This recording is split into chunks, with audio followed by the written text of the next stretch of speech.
So that shiny new game just came out, the Texas Chainsaw Massacre, and you want to know if it's worth your time, right? Well, let's take a look at the game for some first impressions. Right when you start the game, you're greeted with a little backstory, narrated by a person who has a fantastic voice.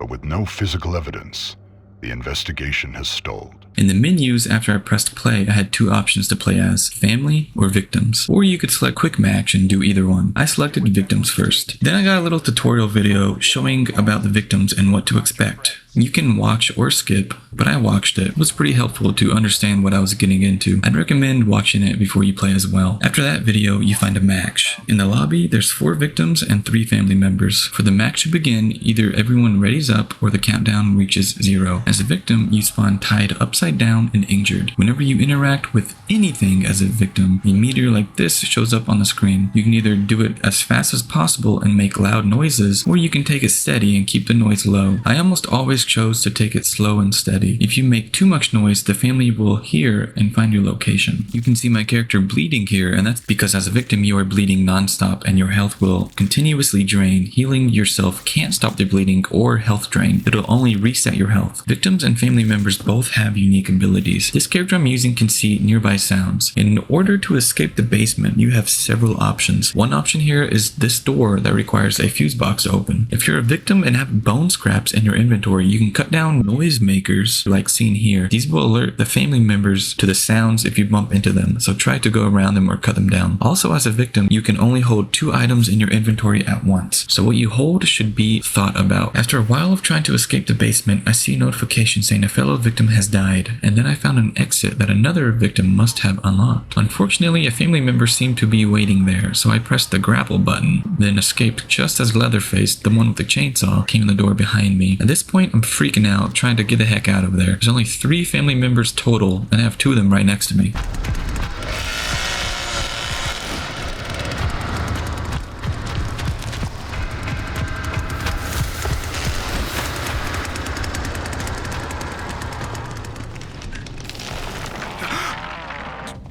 I think I'm gonna be sick.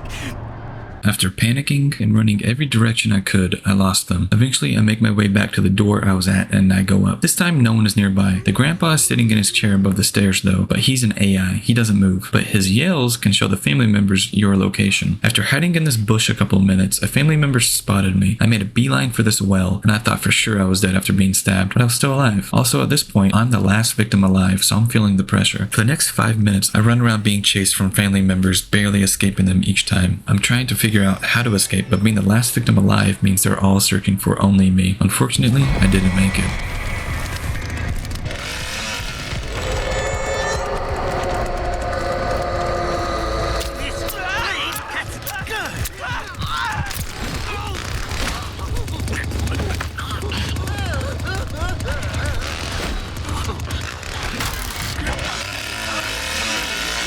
I immediately readied up for round 2. Luckily, I found a lockpick almost immediately, and thus my ticket to a quick exit from the basement. The lockpicks work very simply. Just turn it until it's green, and then you can either pick the lock fast and loud or slow and quiet. The second anyone escapes the basement, the grandpa is awakened. The last game I played, that also happened, so I assume it's tied to the first person leaving the basement. This next game went really smoothly. I escaped the family several times, never got hit, and eventually picked the lock to the gate and escaped. I have to make it.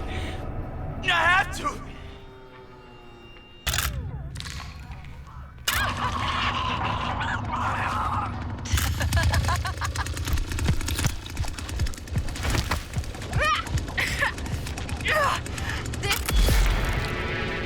After escaping, you can either leave the game or spectate. I chose to spectate, and right at that moment, a fellow victim died. Rest in peace. Eventually, the 2 others made it out alive, and at this point, I'm now level 4 total, and the character I used shows level 1. In loadout, I clicked the ability, which is heightened sense, but at level 1, I was too low to purchase anything else. Next, I went to perks. I picked a side and started buying everything I could, which are more perks and attribute points. It seemed I unlocked a few outfits, so I chose a red and black shirt. Why not? After using all of my points on perks, I went back and changed the perks I had active. For example, instead of exit strategy, I picked fight or flight. Exit strategy at level 1 highlights any door I unlock to other victims for 30 seconds. Fight or flight at level 1 increases movement speed by 10% after a close encounter, and stamina cost is reduced by 10% for 5 seconds. Seems like it would be useful in a tense situation to quickly run away. I also changed another perk as well, and each perk can also be leveled up. I took a look at my progress next, which shows some odd and interesting stats about your gameplay, such as how many pints of blood you've lost in total. After a quick look at that, it was time to try playing as a family member. Again, you'll get a tutorial video, which I recommend watching if it's your first time. Here is a very heartwarming scene I witnessed at the start of the game.